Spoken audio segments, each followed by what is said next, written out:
Book 7, The Book of Yoga. Canto 2, The Parable of the Search for the Soul.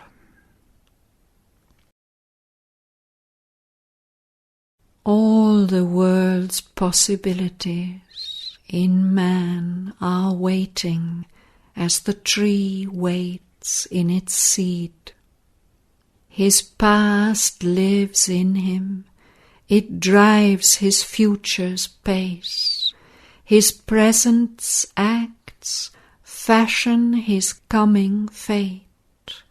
The unborn gods hide in his house of life. The daemons of the unknown overshadow his mind, casting their dreams into live moulds of thought, the moulds in which his mind builds out its world. His mind creates around him its universe. All that has been renews in him its birth. All that can be is figured in his soul. Issuing in deeds, it scores on the roads of the world, obscure to the interpreting reason's guess, lines of the secret purpose of the gods. In strange directions runs the intricate plan. Held back from human foresight is their end, and the far intention of some ordering will, or the order of life's arbitrary chance, finds out its settled poise and fated hour. Our surface, watched in vain by reason's gaze, invaded by the impromptus of the unseen, helpless records the accidents of time, the involuntary turns and leaps of life. Only a little of us foresees its steps. Only a little has will and purposed pace. A vast subliminal is man's measureless part. The dim subconscient is his cavern base. Abolished vainly in the walks of time, our past lives still in our unconscious selves, and by the weight of its hidden influences is shaped our future's self-discovery. Thus all is an inevitable chain, and yet a series seems of accidents. The unremembering hours repeat the old acts. Our dead past round our future's ankles clings, and drags back the new nature's glorious stride. Or from its buried corpse old ghosts arise, old thoughts, old longings, dead passions live again, recur in sleep, or move the waking man to words that force the barrier of the lips, to deeds that suddenly start and o'erleap his head of reason and his guardian will. An old self lurks in the new self we are. Hardly we escape from what we once had been. In the dim gleam of habit's passages, in the subconscient's darkling corridors, all things are carried by the porter nerves, and nothing checked by subterranean mind. unstudied by the guardians of the doors, and passed by a blind instinctive memory. The old gang dismissed, old cancelled passports serve. Nothing is wholly dead that once had lived. In dim tunnels of the world's being and in ours, the old rejected nature still survives. The corpses of its slain thoughts raise their heads and visit mind's nocturnal walks in sleep. Its stifled impulses breathe and move and rise. All keeps a phantom immortality. Irresistible are nature's sequences. The seeds of sins renounced sprout from hid soil. The evil cast from our hearts once more we face. Our dead selves come to slay our living soul. A portion of us lives in present time. A secret mass in dim inconscience gropes. Out of the inconscient and subliminal arisen, we live in mind's uncertain light, and strive to know and master a dubious world whose purpose and meaning are hidden from our sight. Above us dwells a superconscient God, hidden in the mystery of his own light. Around us is a vast of ignorance, lit by the uncertain ray of human mind. Below us sleeps the inconscient, dark and mute. But this is only matter's first self-view, a scale and series in the ignorance. This is not all we are, or all our world. A greater self of knowledge waits for us, a supreme light in the truth-conscious vast.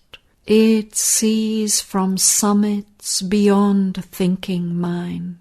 It moves in a splendid air transcending life. It shall descend and make earth's life divine. Truth made the world, not a blind nature force. For here are not our large diviner heights.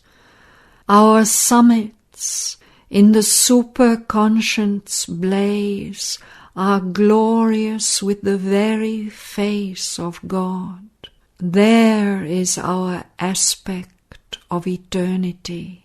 There is the figure of the God we are, his young, unaging look on deathless things, his joy in our escape from death and time, his immortality and light and bliss.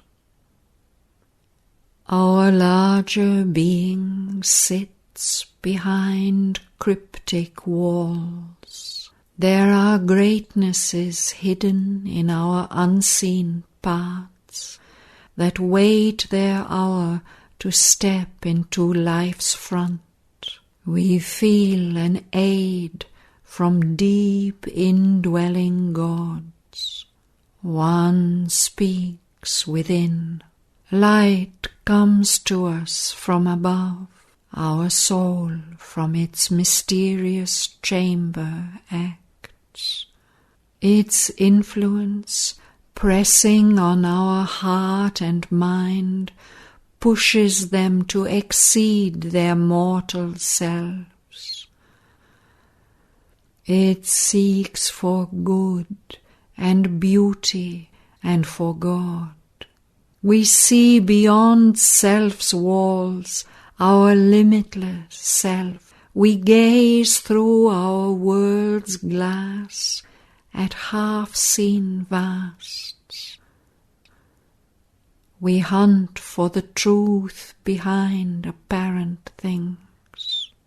Our inner mind dwells in a larger light. Its brightness looks at us through hidden doors. Our members luminous grow, and wisdom's face appears in the doorway of the mystic ward. When she enters into our house of outward sense, then we look up and see above her sun. A mighty life-self with its inner powers supports the dwarfish modicum we call life. It can graft upon our crawl 2 puissant wings. Our body's subtle self is throned within, in its viewless palace of veridical dreams that are bright shadows of the thoughts of God. In the prone, obscure beginnings of the race, the human grew in the bowed ape-like man. He stood erect, a godlike form and force, and a soul's thoughts looked out from earth-born eyes. Man stood erect, he wore the thinker's brow. He looked at heaven and saw his comrade stars. A vision came of beauty and greater birth, slowly emerging from the heart's chapel of light, and moved in a white, lucent air of dreams. He saw his being's unrealized vastnesses. He aspired and housed the nascent demigod. Out of the dim recesses of the self, the occult seeker into the open came. He heard the far and touched the intangible. He gazed into the future and the unseen.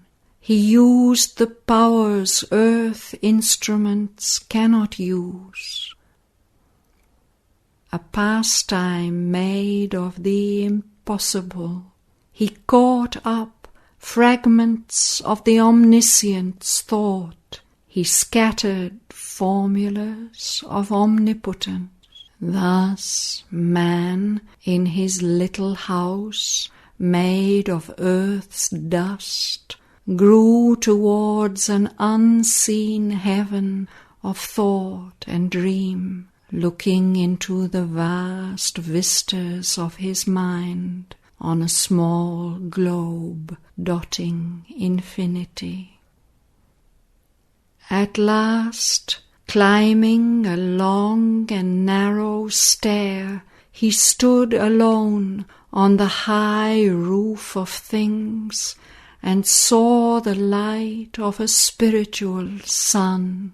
Aspiring, he transcends his earthly self. He stands in the largeness of his soul newborn, redeemed from encirclement by mortal things, and moves in a pure, free, spiritual realm, as in the rare breath of a stratosphere, a last end of far lines of divinity. He mounts by a frail thread to his high source. He reaches his fount of immortality. he calls the Godhead into his mortal life. All this the Spirit concealed had done in her. A portion of the mighty Mother came into her as into its own human part. Amid the cosmic workings of the gods, it marked her the center of a wide-drawn scheme. Dreamed in the passion of her far-seeing spirit, to mold humanity into God's own shape, and lead this great, blind, struggling world to light, or a new world discover or create. Earth must transform herself and equal heaven, or heaven descend into earth's mortal state. But for such vast spiritual change to be, out of the mystic cavern in man's heart, the heavenly psyche must put off her veil and step into common nature's crowded rooms, and stand uncovered in that nature's front, and rule its thoughts, and fill the body and life. Obedient to a high command she sat. Time, life, and death were passing incidents, obstructing with their transient view her sight that must break through and liberate the God imprisoned in the visionless mortal man. The inferior nature, born into ignorance, still took too large a place. It veiled herself and must be pushed aside to find her soul.